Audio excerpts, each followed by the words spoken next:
السلام علیکم دوستو، آج کی ون لائن نیوز سننے سے پہلے اگر ہو سکے تو ویڈیو کو لائک، سبسکرائب اور فالو ضرور کیجیے گا، شکریہ۔ چین میں وائرس سے ہلاک ہونے والے افراد کی تعداد 425 ہو گئی ہے، جبکہ متاثرہ مریضوں کی تعداد 20,000 سے تجاوز کر گئی ہے۔ قابض صہیونی فوج نے غزہ کی سرحد کے قریب فضائی دفاعی نظام آئرن ڈوم کی بیٹریاں نصب کر دی ہیں۔ بھارتی ریاست مہاراشٹر کی ویمن کالج میں طالبات کے موبائل فون استعمال کرنے پر پابندی عائد کر دی گئی ہے۔ بھارتی نژاد مس انگلینڈ ڈاکٹر باشا مکھرجی نے پاکستان کو غیر ملکیوں کے لیے محفوظ ملک قرار دیتے ہوئے کہا ہے کہ آئندہ ماہ پاکستان کا دورہ کروں گی۔ سعودی عرب میں مجلس شورا کے اجلاس میں سفارش کی گئی ہے کہ ریاست میں معذوروں اور بزرگ افراد کی فضائی سفر میں مزید سہولیات فراہم کرتے ہوئے اندرون اور بیرون ملک پروازوں کے ٹکٹوں میں رعایت دی جائے۔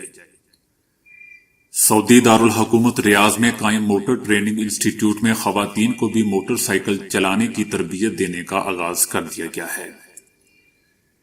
چینی وزارت خارجہ نے امریکہ پر وائرس سے خوف پھیلانے کا الزام عائد کیا ہے۔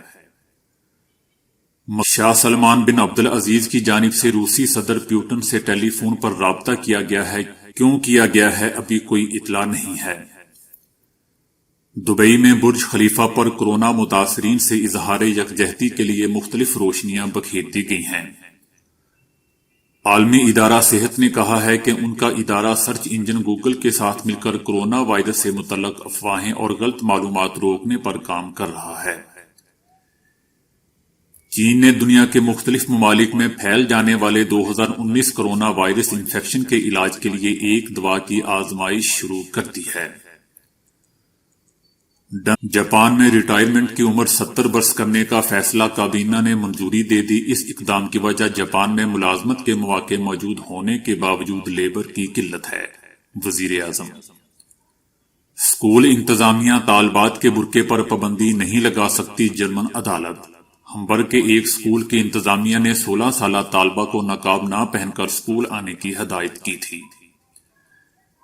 کوئی بھی باضمیر انسان ٹرمپ کے منصوبے کو قبول نہیں کر سکتا۔ ڈیل امریکی عوام کی ٹرمپ کے مواخذے سے توجہ ہٹانا اور انتخابات میں کامیابی حاصل کرنے کا ایک بہانہ ہے۔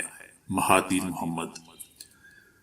پاکستانی گداگروں اور ٹھیلے والوں نے سعودی عرب میں بھی ڈیرے جما لیے۔ جدہ کے ساحل پر آنے والے سیاح ان فقیروں اور ٹھیلے والوں سے سخت عاجز آ چکے ہیں۔ شہریت سے متعلق متنازع قانون پر بھارتی پارلیمنٹ میں شدید ہنگامہ آرائی۔ مظاہرین پر گولی چلانے کی تجویز دینے والے نائب وزیر خزانہ کے خلاف نعرے بازی۔